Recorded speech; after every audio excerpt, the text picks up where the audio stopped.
भारतानं घेतला पहलगाम हल्ल्याचा बदला। पाकिस्तानात 100 किलोमीटर आत घुसून दहशतवादी तळ उद्ध्वस्त।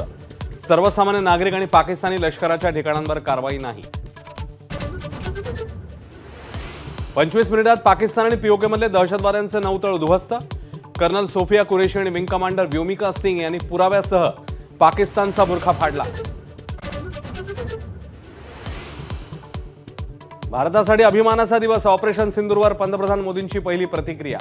केंद्रीय मंत्रिमंडळ बैठकीत टाळ्या वाजवून मंत्र्यांकडून मोदींचं अभिनंदन।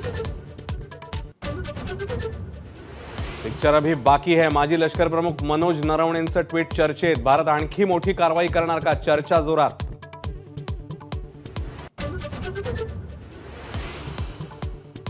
पाकिस्तान सरकारकडून लष्कराला कारवाईचे सर्वाधिकार। पाकिस्तानच्या राष्ट्रीय सुरक्षा समितीच्या बैठकीनंतर घोषणा।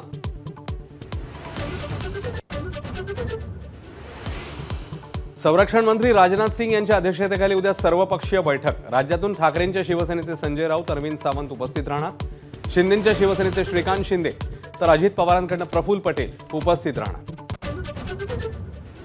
ऑपरेशन सिंदूरमध्ये दहशतवादी मसूद अझहरच्या कुटुंबातल्या 14 जणांचा खात्मा। मसूदचा भाऊ रौफ असगरसह 5 जण गंभीर जखमी। रौफचा मुलगा हुजैफ पत्नीसह ठार।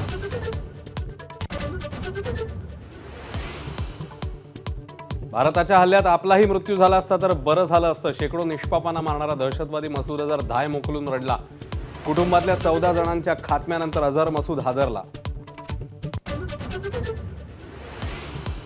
ऑपरेशन सिंदूरमध्ये लष्कर ए तैयबाच्या 2 टॉप कमांडर्ससह 4 दहशतवाद्यांचा खात्मा। मुरीद के मधील हल्ल्यात अब्दुल मलिक आणि मुदस्सिर ठार तर सवाई नालामध्ये वकास आणि हसन यांचा खात्मा।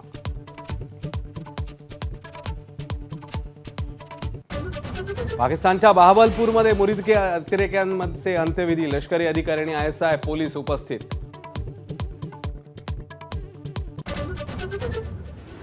फ्रान्सकडनं घेतलेल्या राफेल विमानांची जबरदस्त कामगिरी। स्काल्प क्षेपणास्त्रांचा अचूक मारा। उद्ध्वस्त केले दहशतवाद्यांचे अड्डे।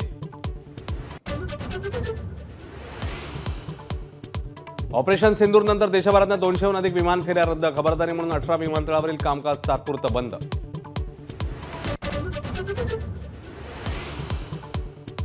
देशव्यापी मॉक ड्रिलला सुरुवात। हवाई हल्ल्याचा सायरन वाजवून ठिकठिकाणी पोलीस। एनडीआरएफ कडनं मॉक ड्रिल। मुंबईत काही ठिकाणी रात्री 8 वाजता करणार ब्लॅकआउट।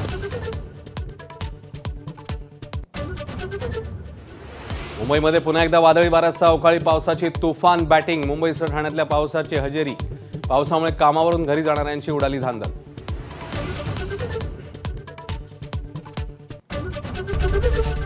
एबीपी माझा, उघडा डोळे बघा नीट।